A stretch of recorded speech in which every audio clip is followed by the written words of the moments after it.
Well, here we are, stage one of the Team C T8E build. So far everything's going really well. Parts quality is apparently pretty high.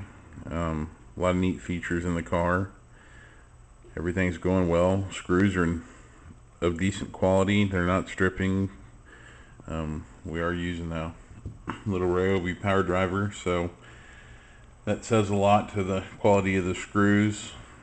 Like I said, chassis machining is good. Parts quality is good.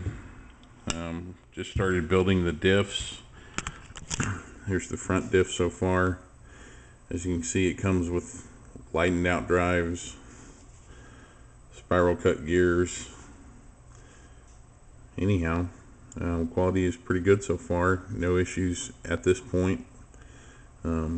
The only thing I do see as of right now is this is step 5 and it has you build the front and rear differentials, but you already have all the parts out of the bag to build the center diff as well, so I'm going to go ahead and build the center diff at this time too.